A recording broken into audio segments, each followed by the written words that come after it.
Okay, so again, once again, thank you for doing this interview. This Yeah, will sure. be going up onto retrodrome.net fairly soon. We're aiming to go live hopefully this Friday, maybe a little bit later than that, but Yeah, should be up there sometime soon. right. Okay, so I have read that Ico is one of your big inspirations in designing your games. Is Yeah, yeah. there any others that come to mind for Uh, anything else? like when it has come to more recent games, I guess Journey and Proteus are like Mm. amazing. Yeah, I've heard a So ton about Journey. those are my like two new favorite games. Very So, nice. but I get a lot of inspiration from different stuff, not only necessarily games, but also Mm. just walking around and just seeing a beautiful scenery or object, and then get something from that and put that in a game. Yeah, cool. Yeah, I can definitely understand that going on. Yeah, I guess Eco was one of the really early games that did the design by subtraction thing that like started to remove like all these things that a game was expected to have, like music playing all the time and lots of Mhm. different enemies and upgrades and weapons. So I think that was an inspiration. Like I guess today it's more common with games like that. I think that game was one of the pioneers of like thinking like with a very pure ambient sort of approach to Right. making games.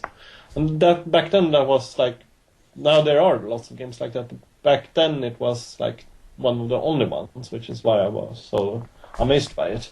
Mm-hmm. That the team behind that game definitely seems to stick to that Yeah, style of game. Between that Shadow of the Colossus and the little bit we've seen of the third one they're working on. yeah.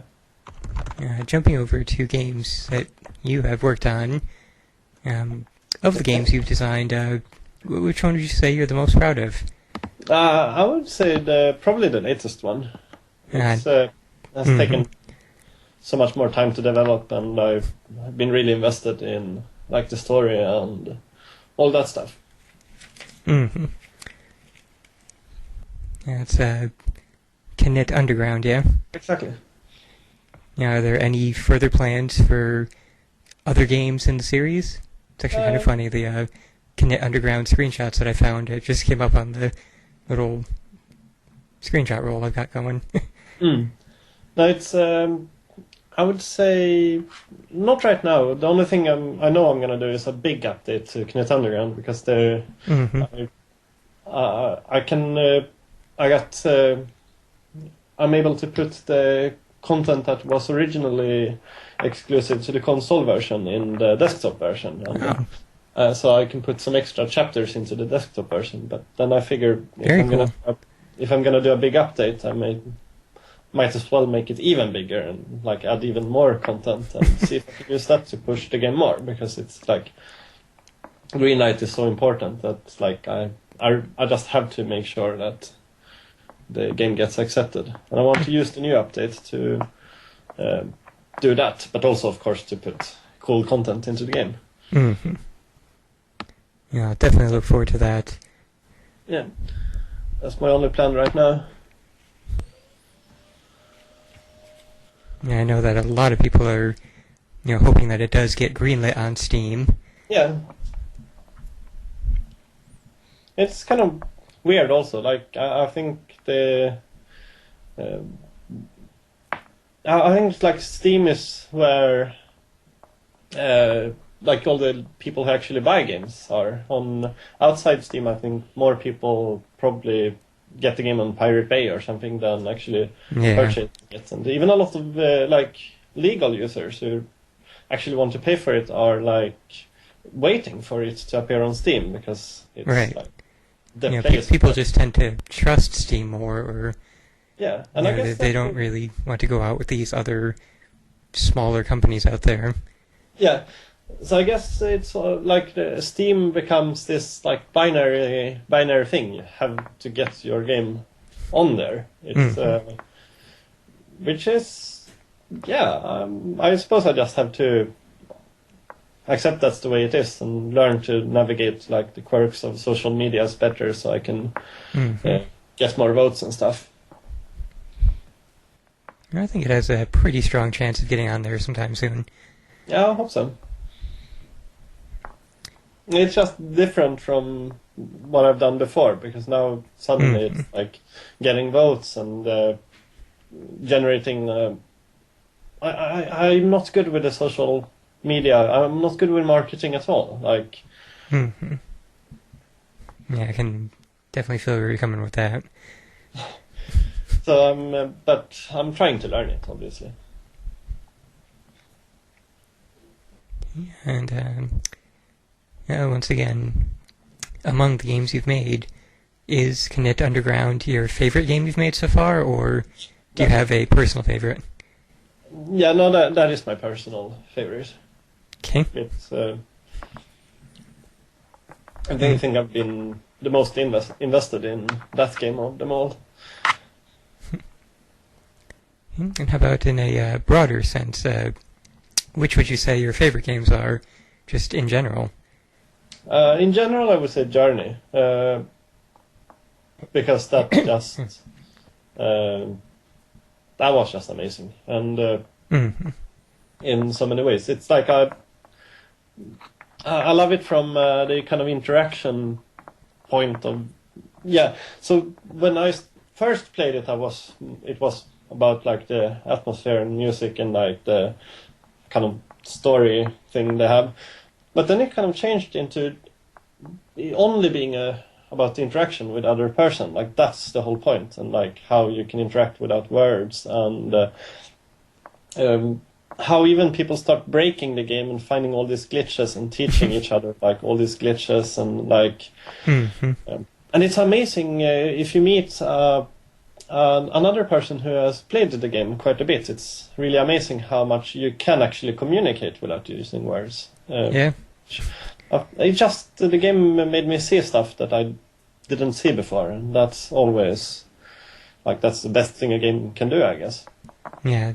Like I always highly regard games that can like change my view on the world. Even like what is it called? Brutal Legend. I've never understood metal at all. It's not my kind of music. But that game with its like kind of ironic, sarcastic, but still like tribute to the whole genre and like all its the style, everything in the game looks like an 80s fantasy metal album cover or something like that. It was the right balance of self-awareness and the tribute. So I just liked it. I liked the music. I liked, it made me appreciate something I didn't like. And those are the games I regard the highest, if they can do that. And in case of Journey, it's made me understand why online games can be so amazing too.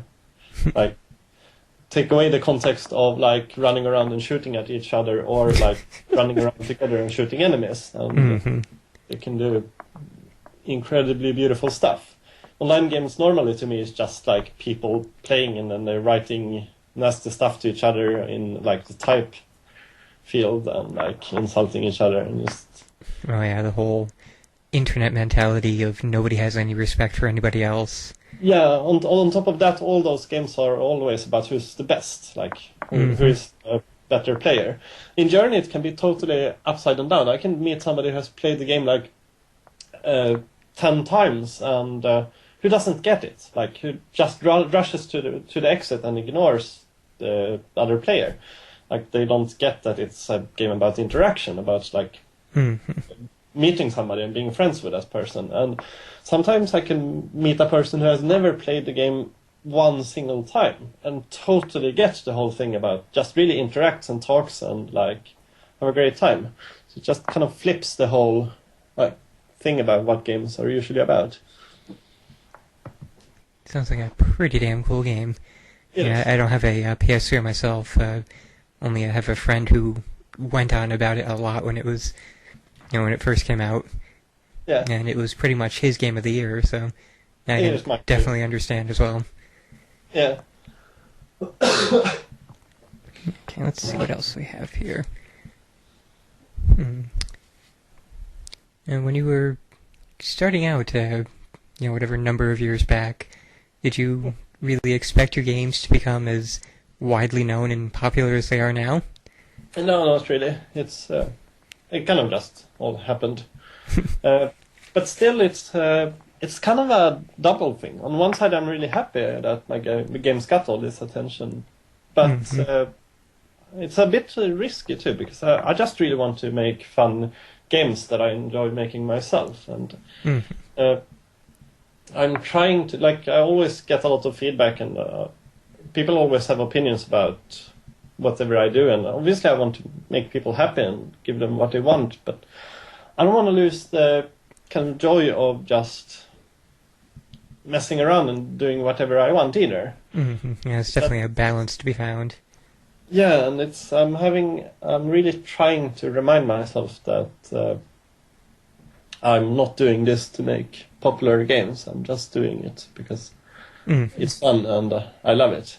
And yeah. Oh, here's a good one.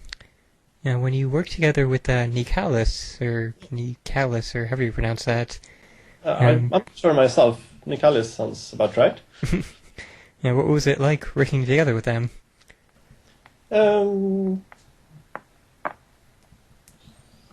It's I gotta figure out one.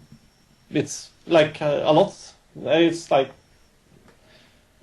a lot of different things happen during our cooperation. Maybe sometimes things were slightly tricky, but also Tyrone at Nicklas is a wonderful person, and even though maybe the release kind of dragged out a bit, but then the game got out on 3DS and got into the Humble Indie Bundle, and and maybe there's even more stuff coming up that I shouldn't announce yet, or something like that.